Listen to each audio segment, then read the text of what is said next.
नमस्कार दोस्तों, आप सभी का रोचक कथाएं में स्वागत है।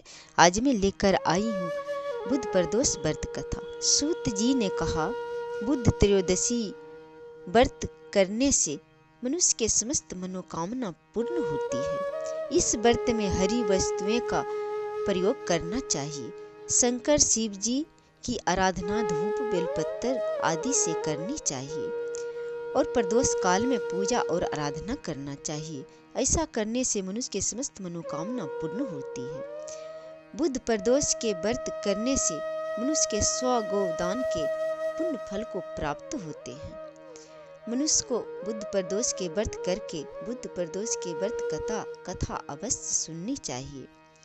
कथा के अनुसार एक पुरुष का नया विवाह हुआ था और विवाह के बाद 2 दिनों के बाद उसकी पत्नी मायके चली गई। कुछ दिनों के बाद वह पुरुष अपनी पत्नी को लाने के लिए ससुराल गए। जब वह पत्नी के साथ लौटने का निश्चय किया तो ससुराल पक्ष ने उसे रोकने का प्रयत्न किया, किंतु विदाई के लिए बुध शुभ नहीं होता ऐसा कहने लगा, लेकिन वह नहीं माना और पत्नी के साथ लेकर चल पड़े। नगर के बाहर पहुंचने पर पत्नी को प्यास लगी और पुरुष लोटा लेकर पानी की तलाश में चला गया। पत्नी एक पेड़ के नीचे बैठ गई। थोड़ी देर बाद पुरुष पानी लेकर वापस लौटा। तब उसने देखा कि उसकी पत्नी किसी के साथ हंस हंस कर बातें कर रही है और उसके लोटे से पानी भी पी रही है। उसको क्रोध आ गया।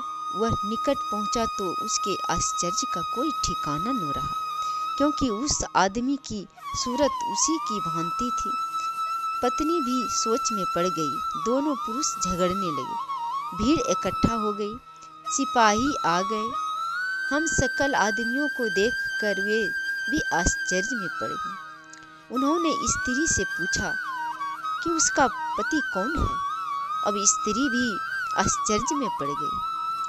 उसे भी पता नहीं कि उसका पति कौन है, क्योंकि दोनों का हम सकल एक जैसा था।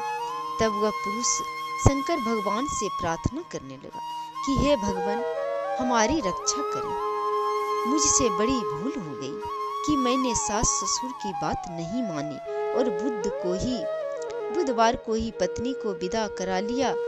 भविष्य में मैं ऐसी गलती कभी नहीं करूँगा।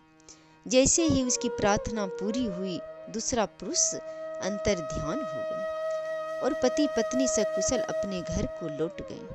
उस दिन के बाद से दोनों पति पत्नी नियम पूर्वक और पूरे विधि विधान से बुध त्रयोदशी प्रदोष का व्रत करने लगा और दोनों पति पत्नी सुखी संपन्न हो गए। कथा समाप्त हुआ। जय श्री